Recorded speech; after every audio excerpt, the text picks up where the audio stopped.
Metal Jesus, and I am back again with Reggie. How's it going, dude? It's going great, man. You ready? Dude, I'm so pumped to do this because, I don't know about you, but my pickups have been building up for a couple months. Like, it's been too long. Mine too. I didn't even know what to bring and show off because I had so much stuff that I was like, oh man, this is going to be hard. But I am motivated. We got some good stuff to show you guys, so let's take a look.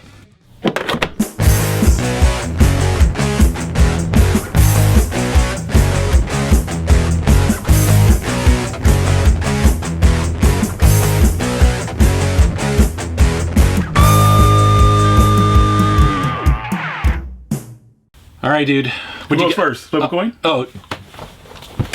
I don't have mine. Hey, I'll go first, man. But I'm going to start off with something pretty big just to get it out of the way because it's pretty massive. I recently got a Sega Master System, semi-complete in box. What I'll say about it is the glasses were damaged. One of my buddies, Rothney, who I traded this with. Got too excited? He got excited. He put on the glasses to show his girlfriend and ended up dropping them on the ground. But, you know, it's still pretty cool because I can get the glasses pretty easy somewhere else. Is this your first Master System? This is my first one I ever owned. Okay.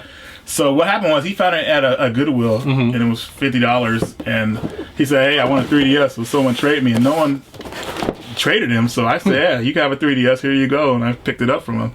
So pretty awesome. I don't know how I feel about the Master System. It's a cool system. I just... we don't have the nostalgic factor for it, right? Yeah. So...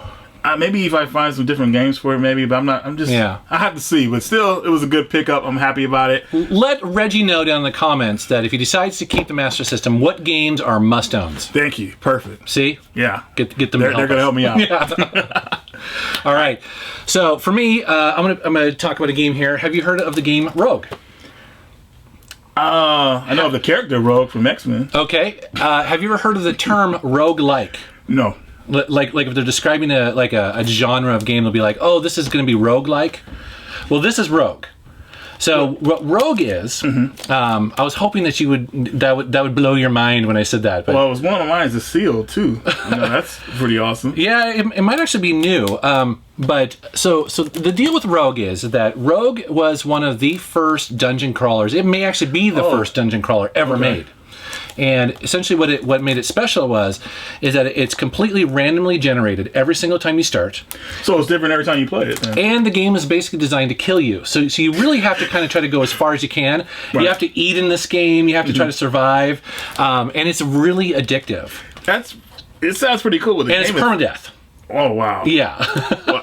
The game is like, that's pretty cool because every time you play it's going to be different. It's something different, and the game is really trying to kill you. So And when you hear the term roguelike today, that's kind of what they're describing there is primarily it's like the randomness and the permadeath that they're talking about. Okay. Now what's cool about this is that it's the Epic's version for the Atari St, and originally this was actually made for Unix. This is really old. It's like 1980 for Unix mainframes at schools, and it was ASCII graphics, and then they made a version for the ST. They also made it for the Commodore, they made it for the Amiga, and you can actually play this on your iPhone.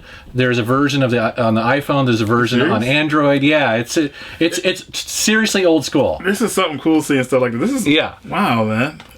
Is the game is it really tense and everything? Like it's kind of scary, or just it is because and that's the thing about this game is that you're all in. Like there's no second chances. You try to just live as long as possible and get a high score as possible. And so even today, and it follows Dungeons and Dragons like rules, so it's not a simple game either. There's a lot of dice rolling stuff. It's really creepy how he's grabbing the jewel and there's something watching him in the background blowing eyes. It's pretty man. You got to love that old school cover, right? Yeah, definitely. Yep.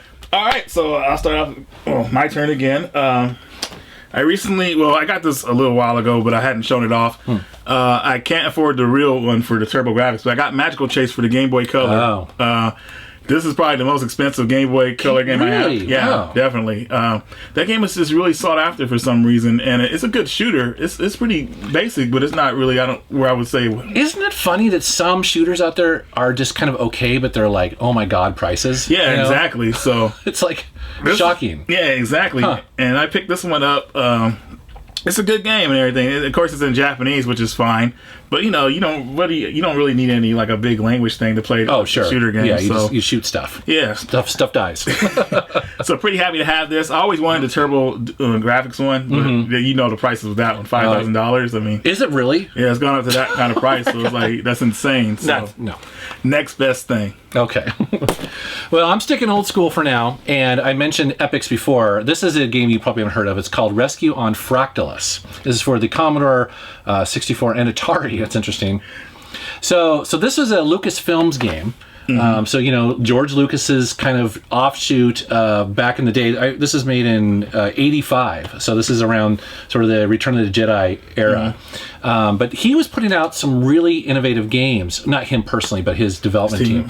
Rescue on Fractulus is a really interesting game because it's a flight sim in space where you kind of go down to these planets.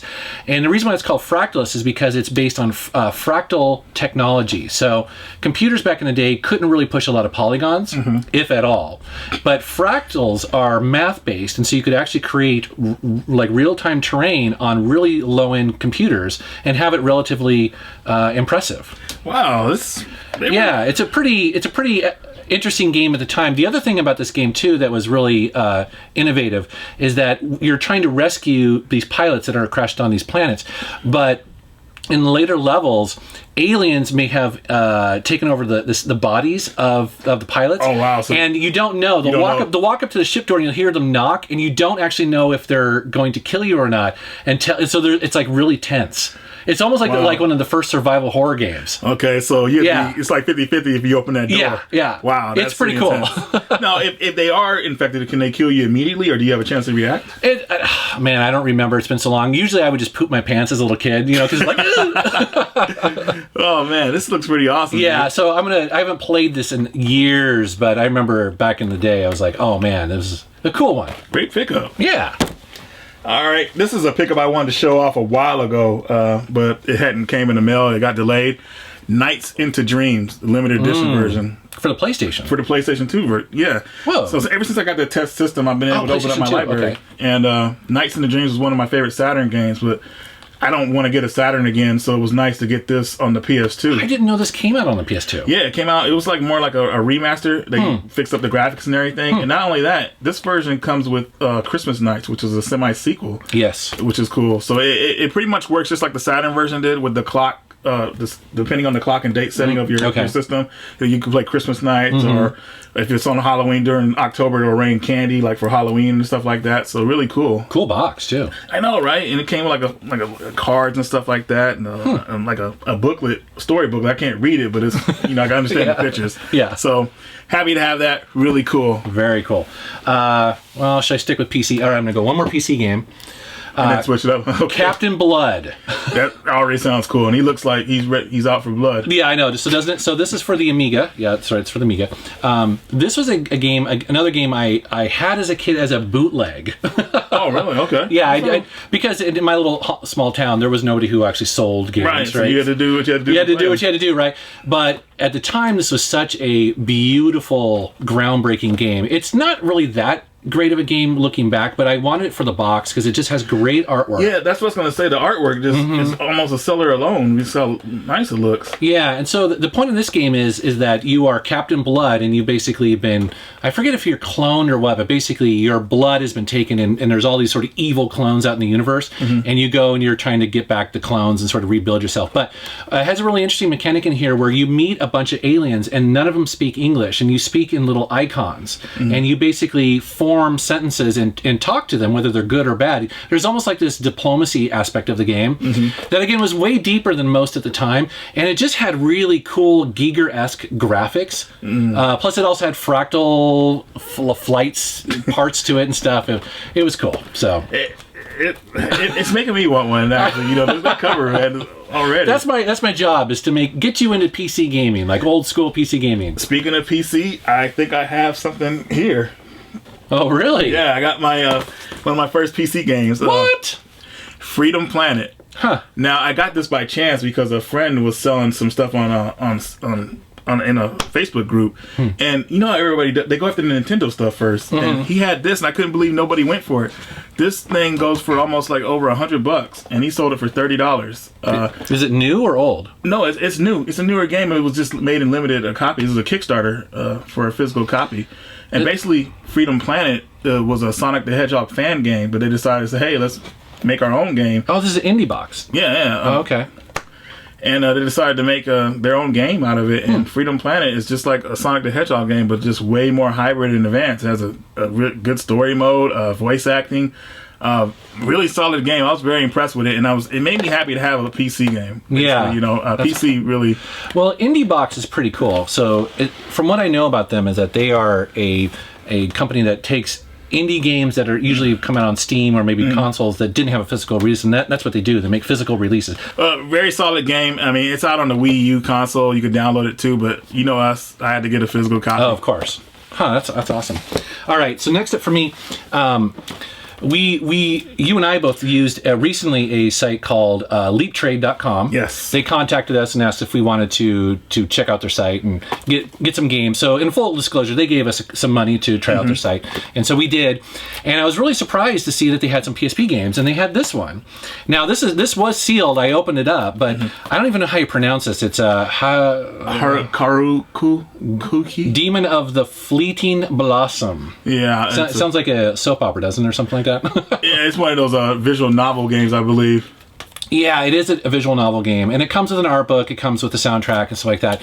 The thing is, I got it because it's a PSP game, and it's kind of, you know, the collector's edition. It's actually well done. I was actually played a little bit of it. I did too. It's very interesting. Yeah, the visual novel thing is kind of interesting because I want to get into it because I like to read. I just find that it's so slow. Like I'm just clicking that X button to just advance the story all the time. Yeah, it's like you want it to be like those old school choose your own adventure books, but it's just like it's a lot of dialogue. Yeah, exactly. Yeah. So too much could be bad sometimes. I will say though that for this one, I did play the first couple of chapters, and I actually found it pretty interesting. I was like, okay, I could get into this. Although I prefer to have like the actual digital version or like the book, you know. Still, you know, it's a PSP game, so it's good to have in the collection. So I guess I'll grab some of my Leap trades that I got. I got Soul Calibur, Broken Dynasty, which I can't believe I didn't own, which was really very cool. I picked that up from them. You guys have played Soul Calibur before. So. Oh, I love that series. It's one of my favorite, actually. Yeah, they fighting game series. Yeah, they added Kratos to this version, so that was really cool. Journey, which I can't believe I didn't own. That's because I think you bought this because of like, dude, come on, play Journey. It's 2 hours of your life. Yeah, and I can't believe this is the best one out of the ones they made because I played Flow was the only one I played. I didn't get to play Flower, and then Journey was like, I think it's 2 players too, right? It's like co-op kind of.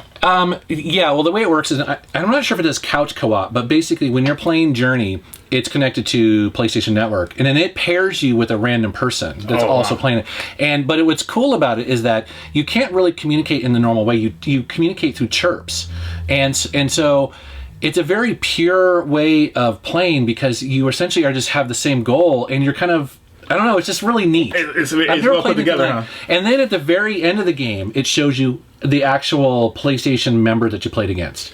And so you could have played against a developer, you could have played against me, you could have played, you know, whoever. You won't know until the end. Very interesting. Wow. Yeah, it's cool. And the game is just a lot of fun. It's not the deepest game, but it definitely, there's a lot of heart to it. I've actually played it twice. I love it, so. 2 gigs of hard drive space. I have to make sure I have room on my 2 PS3. gigs? You don't have 2 gigs? Dude, this burnt out on my bad. Yeah, it's bad. And the last game I got from them is a Final Fantasy Anthology, which I did not own. So green labels, do you care? No, I mean, it's PlayStation. I'm happy. You know, it just reminds me of the old school days. Yeah. I just know some collectors like, oh, green. I mean, I would choose regular, but green is fine. Like, I think it's only because green is so ugly that people say that. If it was red maybe or some like other deep color, red or something, or like blue. I could tolerate the PS3 greatest hits, but these ones like But no, it's still good. I don't mean to rain on your parade, dude. I know, right? But I never played this version before, so this was the first release of Final Fantasy V, I believe, that they had in America. So this is going to be pretty cool. See what they did to it. Did you know that our buddy John Hancock actually went for a complete greatest hits collection on PS1? I remember, which I thought is awesome. And it was hard for him. Yeah, he said it was pretty tough, but he knocked it out, I think, within almost like a year. Yeah. He was on it. Yeah. Me? Okay. Let's see here. Yep, there's balls in there. Probably, I'm gonna just knock out some newer games I've been playing lately. PS4. So I own a PS4. Love the PS4, and I got sent by Limited Edition. It's a company that makes some limited edition physical games. The Oddworld, Abe's Oddysee, new and tasty. Nice. Yeah, really great graphics. This is a really cool update to it, and I know it's been out for a while, but again, to have a physical release of this, I thought was awesome. I'm always a big fan of that. Also, they sent me the physical release of the Vita version of Saturday Morning RPG. Nice. Somebody told me this is getting expensive. Oh, it was expensive almost after it sold out. People were listing on eBay, so I was like, ugh, $100 and everything. But yeah, it's limited like that, so limited, they'll go up in price, at least double. But I played this for quite a while. It's a pretty cool turn-based RPG, old school style. Yeah, it was released as digital only first, and it was going by episodes. I think they have a total of 5 or 6 episodes they released, and once they finally got them together, I think Limited Edition contacted them and wanted to make a physical copy, which is awesome for it. Yeah, it's a well-made game. It's fun. And then the new Ratchet Clank came out. So this is a remake. How do they describe this? This is a reimagining of the first game, but it's based on the movie. Yeah. But the reason why I was really excited for this is because out of the entire series, the original Ratchet and Clank is the clunkiest one. Mm-hmm. I don't know if you've gone back and tried to play it, but it's it's a good game. It's just that some of, like, for instance, it doesn't pause when you bring up the menu, and so there's lag in it. You can get in situations where it's really frustrating. So they fixed all of that. So this game has beautiful graphics, super fun to play. I played and beat it, and I wanted to turn around and play it again. I enjoyed it so much. It's short. That's the thing. But that's good because I started playing it, but I had to put it down because of school. But I want to play it again. Yeah. Yeah. I mean, it's not too long. I think I beat it in either 6 hours, 7 hours, something like that. It's not too bad. All right. Cool. And then finally picked up Uncharted 4.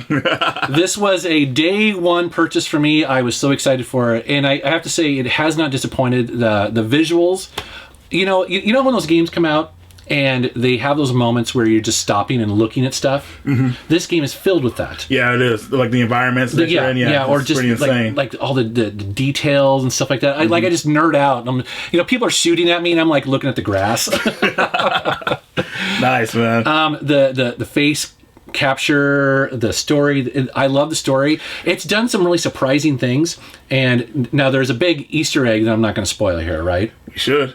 Well, no. I know. But beyond that, though, there's times in this game has, like, you think you think the character's doing one thing, or is it somewhere and he's not, he's in somewhere else. Like, it's done that a couple times where, like, he's in the water and you think it's like tropical and stuff like that, and then he pops up and you're like, what? Where are we? You know what I mean? Yeah, I know exactly what you're talking about. It was awesome. So I'm kind of where you are, where I'm about on chapter 9. Yeah. And there's like 20 something chapters. So loving this game. So I'm probably gonna play it a little bit later tonight. Hopefully me too. Get it beat by tomorrow.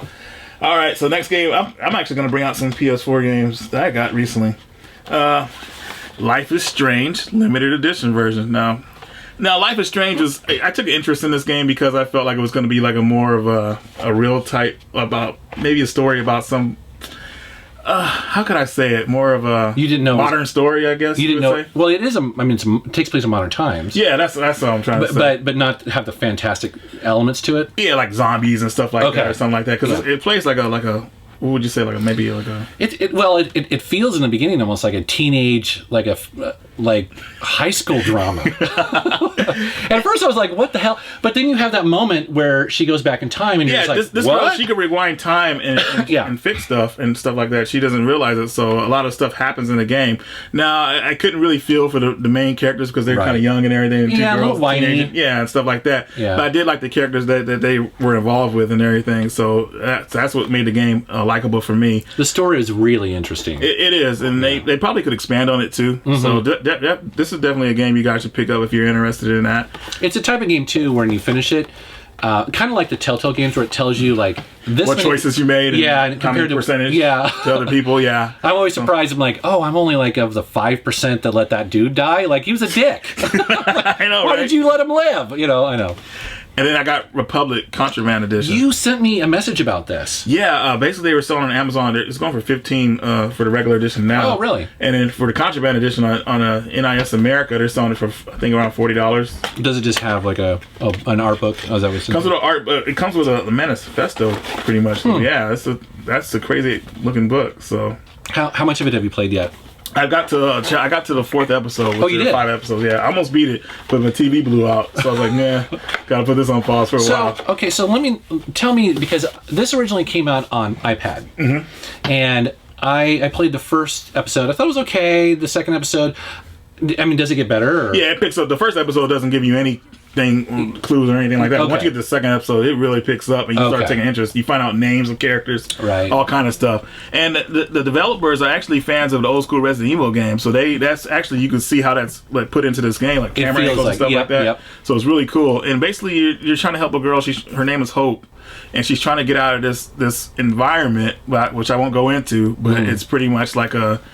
Yeah, I can't say anything without saying too much. Right. You're trying to help her escape, and the graphics are really well done. And it has a really interesting mechanic where you're the way that the game takes it is that you are a person on a cell phone who is kind of like dialed into the security system of this prison that she's in, and you can. What's really interesting is that you're kind of like a hacker, and so you can hack into other cameras and switch the angle around, and help her get through different scenarios. Exactly. Like you can help her. Oh, okay. You can see, like, for instance, a guard coming, and you can tell her to, okay, go ahead and run for it now. Yeah, another thing is like guards have cell phones. You can make their cell phone ring and stuff to distract them, to move them away from the situation where she could get by. So it's really cool like that. Yeah, it's really interesting. Yeah, very fun game. I'm very impressed with it. This should be the game I'm playing now, but I got to beat Uncharted. Yeah, me too.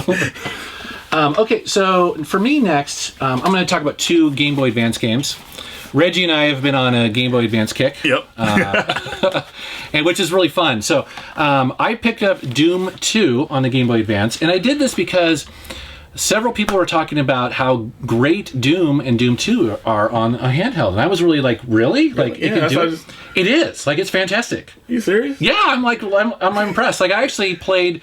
I had to stop playing this game because I was like, I have work to do. Wow. But I like the original Doom. The thing I like about Doom is that it auto aims for you, which works well for this type of handheld. In other words, you can't look up or down. It's literally you shoot what's in front of you, and it works well for this kind of game. Yeah. And another one I picked up based on a recommendation, because when we were saying we're going to do hidden gems, this is one I was thinking about including. So there's a Crash and Spyro SuperPack. So it's 2 games on one, and I was like, okay, sure, I'll get this. This is like a $3 game. The Spyro game is not very good. The Crash game is freaking excellent. Really? Oh, yeah. It's like old school 2D Crash. Great controls. It's funny. It's excellent. So I was really impressed. You know, sad. I never got on the Crash Bandicoot hype train because I never had the game. Oh, really? So I just recently got the Warped game, and that one was the third cool. one, right? Yeah, the third one. Yeah, that's a fantastic game. So I'm going to look into getting some older ones. So that's one to get. Now. This is a really good one to get. So I kind of want to mention it here. So because we're not going to mention our hidden gems. So there you go. Oh, my turn again. So got 2 PS1 imports here. You are on an import kick. I am. That test system has really changed things up. I mean, seriously. Yeah. So Adventures of Little Ralph is a 2D platform game, which is probably one of the best ones I've ever played in my life. It's hard. Wait, I have a question for you. So you have a PS2 test system? Yeah. Oh, I see, but it plays... Yeah, it's backwards compatible with PS1 games. Oh, so you have essentially 2 systems. Oh, okay. Yeah, pretty much, yeah. So it's pretty cool. All right, please continue. So a lot of people don't know about this game because it was kind of made in limited quantities, even in Japan and everything, but it's probably one of the best platformers I ever played. And basically, you start off as a little kid, you got to rescue. He gets you start off as an adult, and he gets a spell put on him. He gets changed back into a little kid, so you're trying to go and rescue the girl and get yourself put back to the way you were before.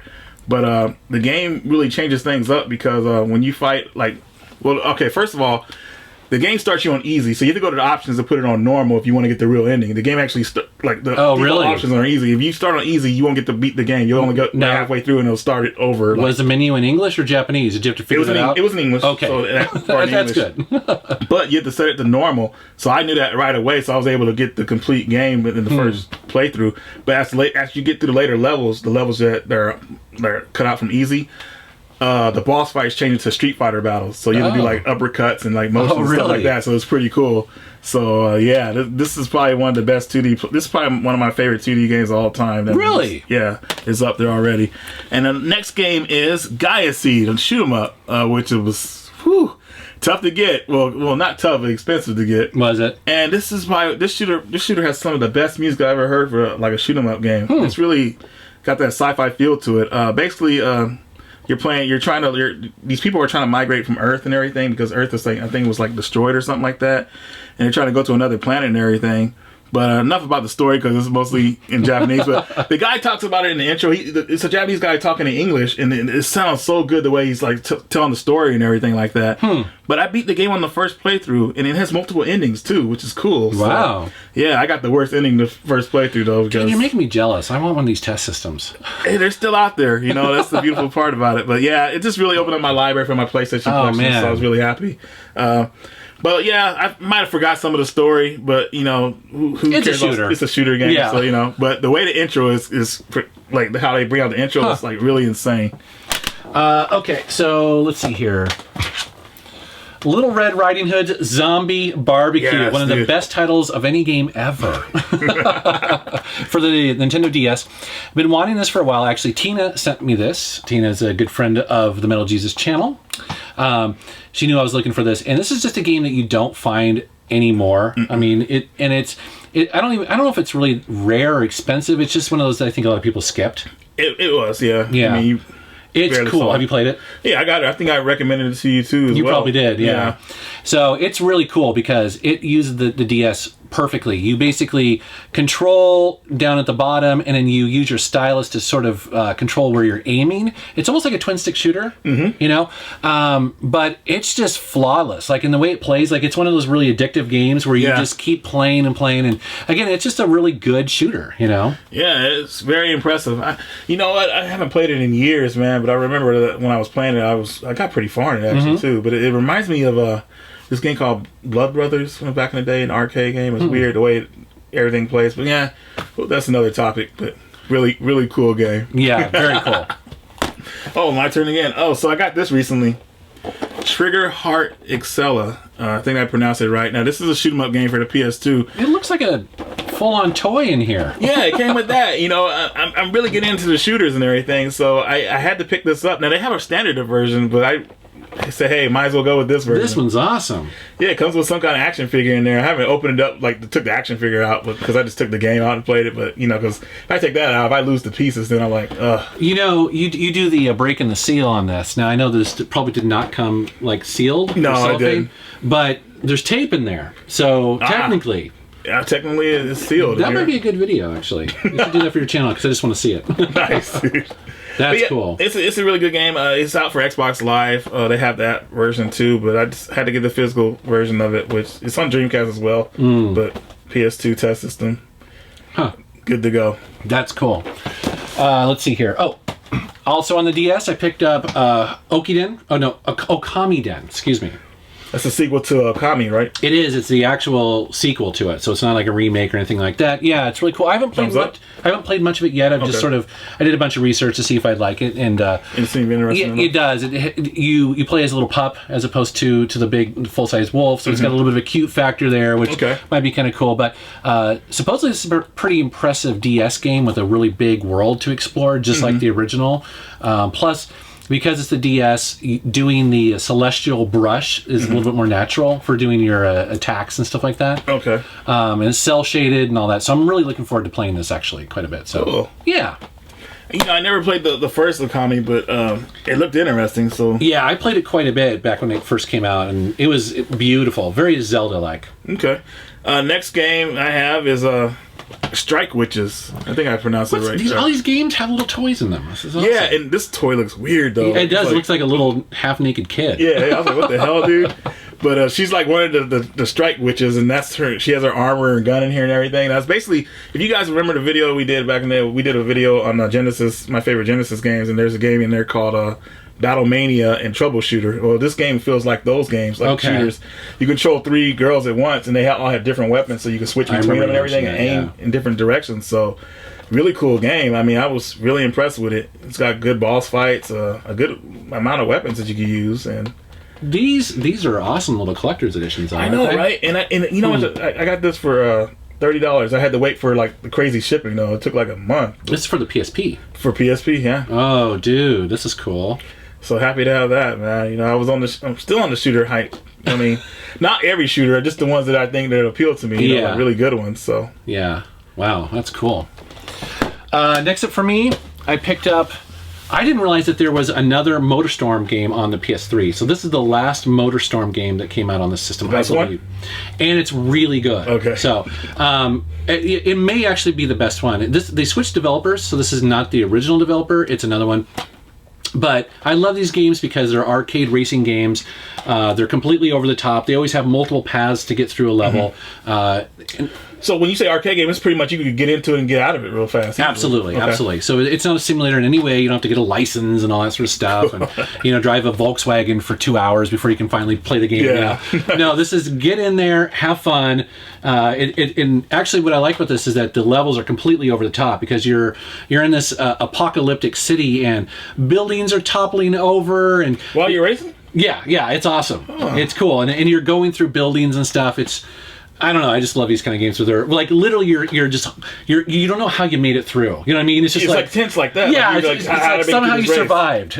That's awesome. So is this game expensive or anything? Or? No, it wasn't. Although I don't see this in GameStops anymore, or stores that carry PS3 games. For some reason, I don't know if this sold very well, but I mean, in Seattle, I never see it, and so I was actually like 100 miles north in a GameStop that wasn't picked over to death, and that's where I found it. Nice, man. Yeah, highly recommended. Awesome. Next game here is a demo for the PlayStation Vita. Now, demo came out for I think some tablets and sounds familiar, cell phones and stuff like that. It's basically a rhythm game, and it basically is kind of plays like Guitar Hero in a way, which you control the music strings and everything like that. But the story is about a little girl. She winds up in this other dimension. She falls from the sky, and this black figure, I don't know what he is, but he's playing the piano, and basically he's trying to help her get back up to the trap door in the sky. So you're basically controlling. It's basically mostly all the game is touchscreen. Like you're just messing with the notes and everything. Yeah, It's really cool. Surprised it didn't come out to America, but then I'm not surprised because everybody's saying the Vita is dead, which it's not. No, games still keep coming out for it. Yeah, exactly. Every month. I'm shocked. So it's awesome. So very cool game. I say you guys pick it up. It's very unique. Very cool to have on the Vita system. Wow, that's cool. Okay, let's see. For me, our favorite place, Game Lobster. Oh, wow. Go Game Lobster. They actually had a PC game I wanted in there. And yeah, so this is in Game Lobster. Wow. So this is the PC version of Final Fantasy VIII. Nice. And this is something, again, you typically don't see when you're out and about. Final Fantasy games on PC were kind of hard to come by anyways. You can get them on eBay, but out in the wild, never. It's cool because it comes with a foil cover, which is pretty awesome. Plus, the PC versions always, I haven't played this one yet, but they have a little bit upgraded graphics, especially with the polygons and stuff like that. This one also has like a full strategy guide in it and stuff like that. So that's what I like about PC games. They came with that kind of stuff. They pretty much loaded you up. So yeah, definitely in bigger boxes and stuff. Yeah, that used to be my favorite Final Fantasy game. Was 8. Yeah, I like it as well too. And so I was shocked, and he sold it to me for $10. So that's for this game. That's pretty reasonable. Yeah, that's awesome. Usually you have to like pull his leg to get him to give you a price. Yeah. Well, the good because I don't think there was many copies on eBay when you looked. So okay, that was my lucky day. I wonder if you go in there and their internet's out one day and you can just get stuff at a good price. Yeah. All right. So next game, 2 games, but they're the same. Skullgirls physical copy came out in Japan. We finally got our physical copy of Skullgirls 2D fighting game that we did in the 2D fighting him Jim's Beautiful video. Game. So happy to have these. Not much to say about them that I haven't said about in the other video, but it's just cool to have a physical version of a game, and this just shows like hardbound. Yeah. cover. Oh, sorry. It came with the. Oh yeah, I just held that on. Okay. I was like, cool. damn it. But basically, it's just like the game is all in English. You can play English and Japanese. That's one reason I got this version, because they added Japanese voices to it, to the English How one. do you find out about all this stuff? It's weird. Facebook and their pages, they kind of just pop up and let me know what's going on. And in which one though? Is it like the Seattle one or? No, it's another Facebook page called Skullgirls. Oh, okay. Fighting, their page. So you kind of watch developers and games that you like to see if because a 2D fighting game, like if it's popular enough, it'll get a physical release. And and Arc Systems, which is they did the Guilty Gear series, they decided to publish it in Japan. And then I read up on it, and they said there's going to be Japanese voices, which our American version doesn't have, and it'll be in English. So I couldn't beat that. Damn, dude. So wow, that's awesome. Yeah, I don't know if it's going to be released in America as physical, and I don't want to wait for them to decide whether they'll do it or not. So I just got this while I could. Huh. Very cool. Wow, I'm jealous. Next up for me on the DS, I went on a little bit of a DS kick lately, especially if I run across some. Yeah. The legendary Starfy. That's a good game. I recently just got it too. It's the only one. It's the only Starfy game that's come out to America. There's like 3 other games as well. Game Boy Color, Game Boy Advance. And I can't remember else, but yeah, the reason why I decided to pick this up is because I watched some videos and it'd been on my radar a little bit, and it just looked beautiful. It's like, and like awesome graphics, and it's actually by Nintendo, right? They published it. Yeah, they published. Okay, cool. And then this is described as kind of like Kirby Under the Sea. Yeah, that's a good way to put it. Yeah. Nice. So it looks pretty cool. Like I said, I haven't played it very much yet. I'm going to go on a couple trips here pretty soon, so that's kind of why I'm loading up on portable games. But I'm looking forward to playing this one. So awesome, man! All right, so I have one more. I'm giving this game a second chance. Oh, and I recently got a Bravely Default, and Bravely Second. Now Bravely what? What is this? That's the first game. Right. I recently got that with a trade with my buddy Gil. I traded him. I gave him the Punisher for Genesis, and I got that one. And I only got it again. This is my second time owning it, not the collector's edition, but this is my first time owning the collector's edition. But I got it because everybody keeps saying, "Hey, Reggie, you gotta try it again." I know it's a lot of grinding and everything, but you could like tune up the grinding where you won't have to do it, like it automatically grinds for you. That's true. Maybe I'll do that, but have you tried that yet? No, not yet. It's on the backlog because it disappointed me the first time. So it is cool that you can auto fight in this game.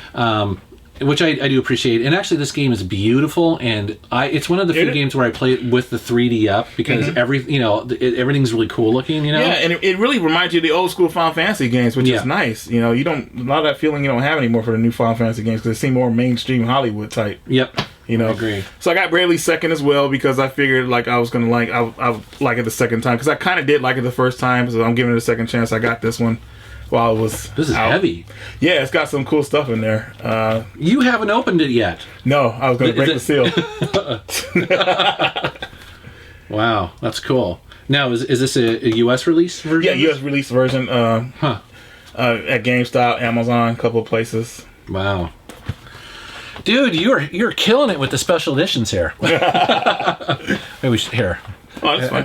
I think we're going to block the camera here after a while. Oh, yeah, we're stacking high, huh?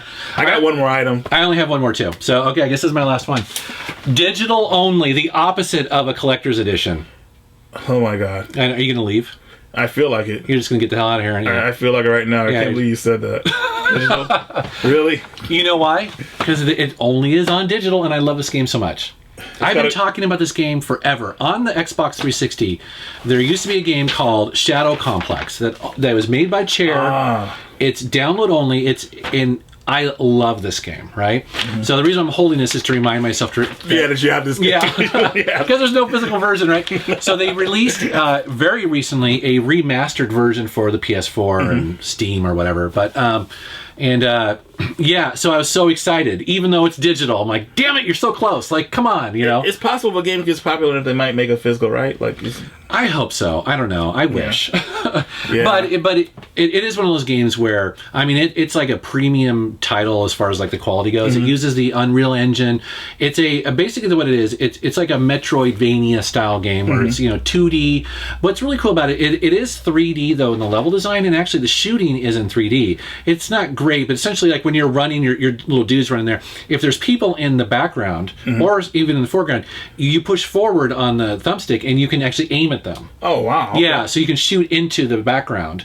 But the platforming is just fantastic. The voice acting, actually the voice actor is Nathan Drake, is the actor who does Uncharted.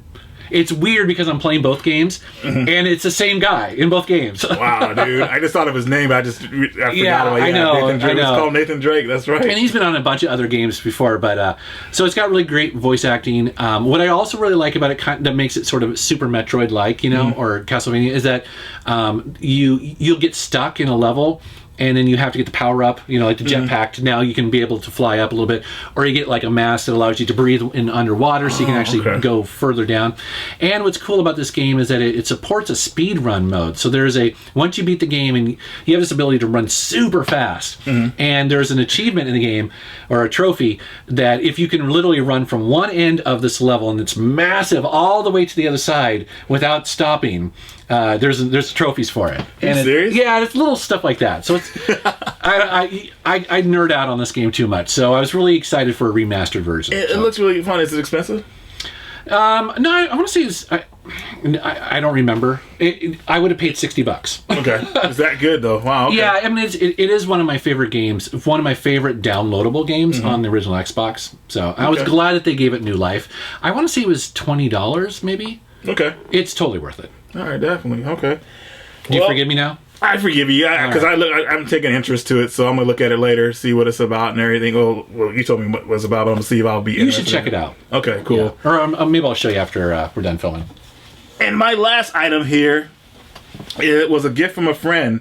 He asked me what my favorite PS2 game was. Oh, what my favorite PS2 game was, and I said, "Hey, Steambot Chronicles," and he made me this authentic box of Steambot Chronicles, my favorite game. He put it on the cover. He basically burned the images into it. And look at that right there. What's that? Yeah. He put my seal of approval on there, Reggie's favorite game, and me with the little smile and everything. That's really well done, dude. Yeah, take a look at it. And what I did with it was, they were working on Steambot Chronicles Part 2, but it got canceled. So I took anything I owned that was Steambot, and I put it in here. So I have Steambot Chronicles for the 2 PSP games, which is demos, demo disc. Is this Steam? What is this? This is the block game that they had with the characters from Steambot Chronicles. Oh, so I was hoping to catch you in a screw up there, but this no. Like you randomly put a Tetris or like a Smurf game in there. I'm like, what's a Smurf game doing here? They changed the name for some reason. It's weird. Okay, I see what you. Steambot Championship. That's what they called it. So. Oh wow, interesting. That's cool. Yeah, and the inside of the box, he burned the characters in the game in there, and he put the original Japanese name, which is Bumpy Trot,